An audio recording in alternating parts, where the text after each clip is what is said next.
Voilà, nous célébrons en cette belle fête l'ascension de notre Seigneur. Certains se demandaient dans quel dimanche du temps pascal nous étions rendus. Alors c'est le septième en fait, qui correspond à la fête de l'ascension. Dimanche prochain, nous serons rendus à la Pentecôte.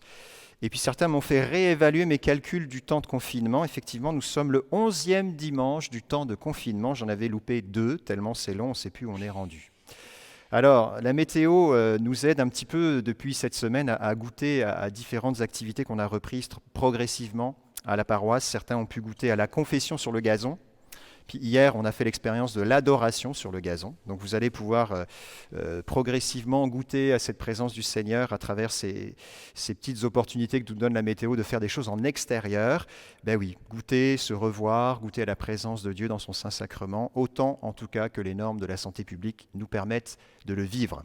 Alors, ce temps de l'ascension, c'est un petit peu ce à quoi Jésus a préparé ses disciples depuis les 3 derniers dimanches dans les lectures de l'évangile de Saint Jean que nous entendions, Jean au chapitre 14. Vous vous souvenez de cette invitation de Jésus, que vos cœurs ne soient pas bouleversés. Jésus les préparait à son départ, à ce départ, au départ qu'aujourd'hui nous vivons dans cette célébration, dans cette fête de l'ascension. 40 jours durant, il les a aidés à vivre l'accueil de sa victoire suite au drame de la passion et de la mort du Seigneur et la joie de la résurrection. Il les a aidés pendant les 40 derniers jours à accueillir cette victoire, à la célébrer. Il les a enseignés, il leur a donné un nouvel enseignement, vécu nouvellement, puisque Jésus leur apparaît victorieux de la mort. C'est la première fois de l'histoire de l'humanité que la mort n'est plus victorieuse.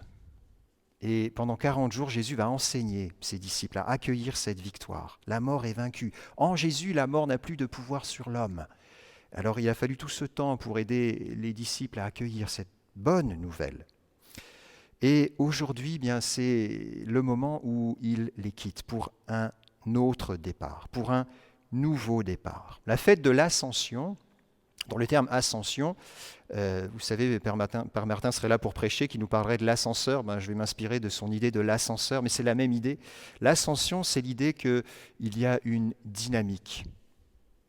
Au jour de l'Annonciation à la Vierge Marie, l'ascenseur est descendu. Le Verbe s'est fait chair. Le Fils de Dieu est descendu chez les siens. Aujourd'hui, nous fêtons comme le retour. L'ascenseur remonte vers le Père, le Fils est élevé à la droite du Père. Mais le retour de l'ascenseur n'est pas si direct que ça.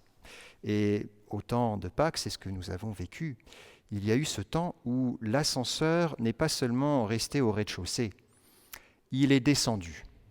Il a accepté de descendre jusque dans les lieux de l'anéantissement de la vie, jusque dans ces limites où l'homme n'est plus tout à fait homme, où l'humanité est même détruite et anéantie. Et c'est de là qu'il remonte. C'est de là que le Fils remonte jusqu'aux cieux. Ce n'est pas juste un départ du plancher des vaches où on remonte dans la belle humanité jusqu'à la divinité, c'est Dieu choisit de remonter depuis la bassesse même de l'humanité, dans les ténèbres.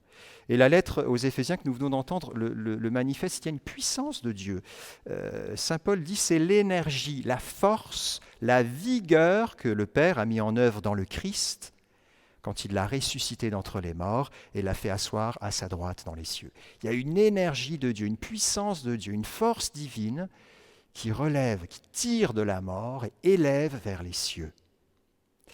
Voilà ce que Dieu choisit de visiter. Cet ascenseur choisit de prendre un chemin indirect pour visiter notre humanité défigurée par le péché, anéantie par la désespérance, détruite même par la mort. C'est jusque-là que le Christ descend, pour reconnecter cette humanité, notre humanité blessée, au ciel.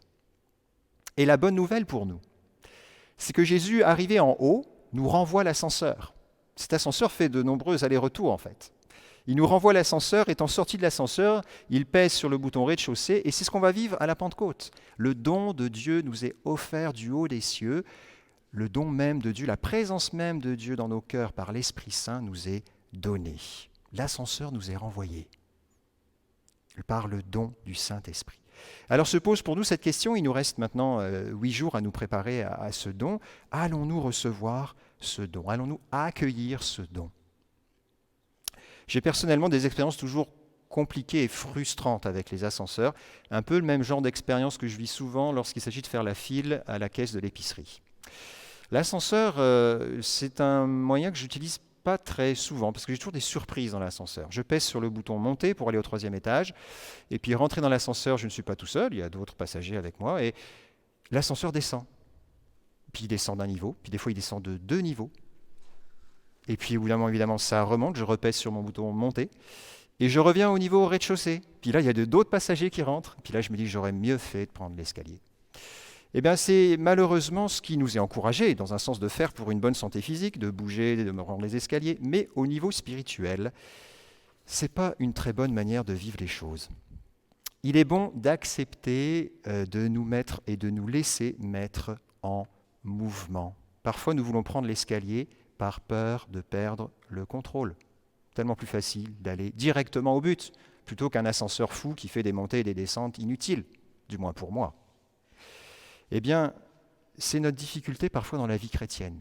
Nous préférons prendre l'escalier par nos seules forces. On voudrait comme monter directement. Or, l'ascenseur et l'ascenseur spirituel que Jésus nous propose, effectivement, il descend. Il suppose que nous prenions le même chemin que le Christ lui-même a pris, c'est-à-dire de descendre jusque dans ces limites de notre humanité, dans nos pauvretés, dans nos péchés, jusque dans la désespérance de nos vies. C'est ce chemin d'anéantissement, de kénos, comme on dit en termes théologiques, que Jésus a pris. Il n'y a pas d'autre chemin pour nous. Lorsqu'on veut prendre l'escalier par nos petits pieds, nos petites jambes et monter directement, on ne veut pas perdre le contrôle. Or, le Seigneur veut que nous prenions son chemin, le chemin que lui nous propose. Il y a une grande sainte dans l'histoire de l'Église, une sainte récente, même si ça peut nous paraître très ancien, fin 19e, Sainte Thérèse de l'Enfant Jésus, cette jeune carmélite qui est rentrée au Carmel à 16 ans, qui est décédée à 24 ans. Donc elle y a passé un court temps, mais un temps suffisant pour une vie de sainteté. Et à une époque où la foi était inspirée de jansénisme, c'est-à-dire qu'il fallait l'acquérir, la sainteté. Puis il fallait l'avoir à la coup de volonté, la sainteté. Et sainte Thérèse réalisait que ce n'était pas ça à quoi Dieu l'appelait. Alors je vais vous partager un beau passage, parce qu'en fait l'histoire de l'ascenseur, c'est elle qui l'a inspirée. On va lire ce passage où elle découvre cette réalité de l'ascenseur dans sa petitesse. Elle écrit à sa supérieure qui lui a demandé de relater ses expériences et son expérience mystique à la fois simple et profonde. Vous voyez le texte s'afficher à l'écran. Vous le savez, ma mère, j'ai toujours désiré d'être une sainte, mais hélas, j'ai toujours constaté, lorsque je me suis comparé aux saints, qu'il y a entre eux et moi la même différence qu'il existe entre une montagne dont le sommet se perd dans les cieux et le grain de sable obscur foulé sous les pieds des passants. Au lieu de me décourager, je me suis dit, le bon Dieu ne saurait inspirer des désirs irréalisables. Je puis donc, malgré ma petitesse, aspirer à la sainteté. Me grandir, c'est impossible. Je dois me supporter tel que je suis avec toutes mes imperfections. Mais je veux chercher le moyen d'aller au ciel par une petite voie bien droite, bien courte, une petite voie toute nouvelle. Nous sommes dans des siècles d'invention. Maintenant, ce n'est plus la peine de gravir les marches d'un escalier. Chez les riches, un ascenseur le remplace avantageusement. Moi, je voudrais aussi trouver un ascenseur pour m'élever jusqu'à Jésus, car je suis trop petite pour monter le rude escalier de la perfection. Alors j'ai recherché dans les livres saints l'indication de l'ascenseur, objet de mon désir, et j'ai lu ces mots sortis de la bouche de la sagesse éternelle. Si quelqu'un est tout petit, qu'il vienne à moi.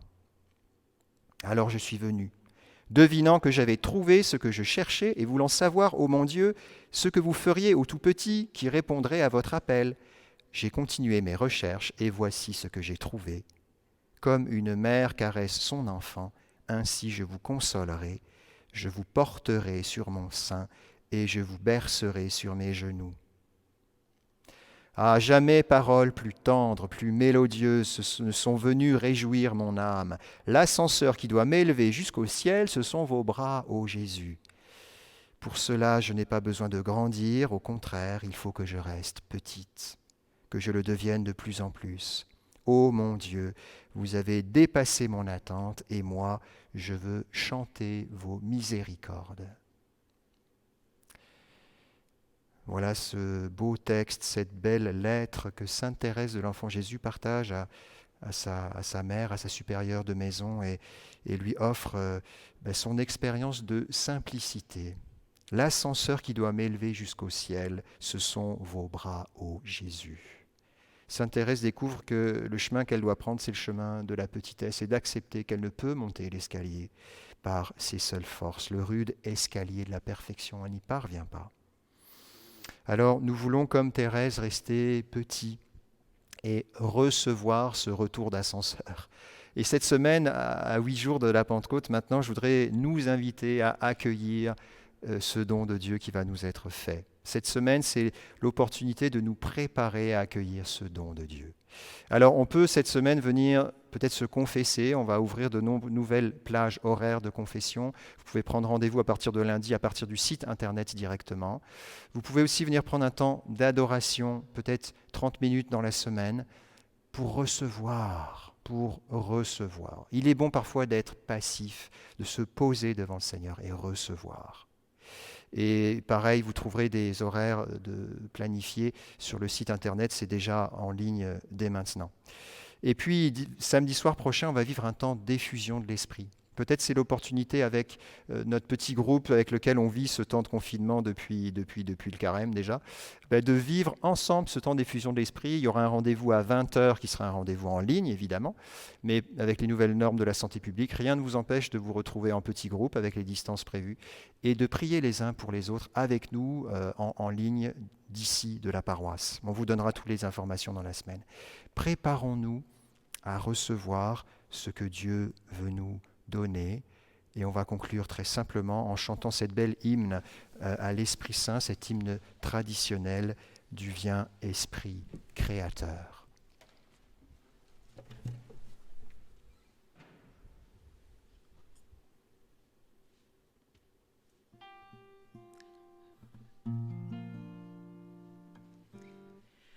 Viens Esprit Créateur nous visiter.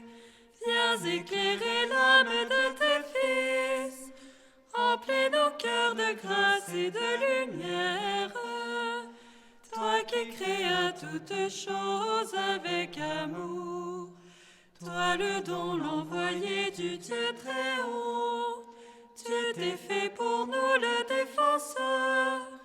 Tu es l'amour, le feu, la source vive. Force et douceur de la grâce du Seigneur. Donne-nous les 7 dons de ton amour. Toi le doigt qui œuvre au nom du Père. Toi dont il nous promit le règne et la venue. Toi qui inspires nos lèvres pour chanter. Mets en nous ta clarté, embrase-nous. En nos cœurs et pour l'amour du Père, viens fortifier nos corps dans leur faiblesse et donne-nous ta vigueur éternelle. Chasse au loin l'ennemi qui nous menace, hâte-toi de nous donner la paix, afin que nous marchions sous ta conduite. Et que nos vies soient lavées de tout péché. Fais-nous voir le visage du Très-Haut, et révèle-nous celui du Fils. Et toi l'Esprit commun qui les rassemble, viens en nos cœurs qu'à jamais nous croyons en toi. Gloire à Dieu notre Père dans les cieux. Gloire au Fils qui monte des enfers, gloire à l'Esprit de force et de sagesse,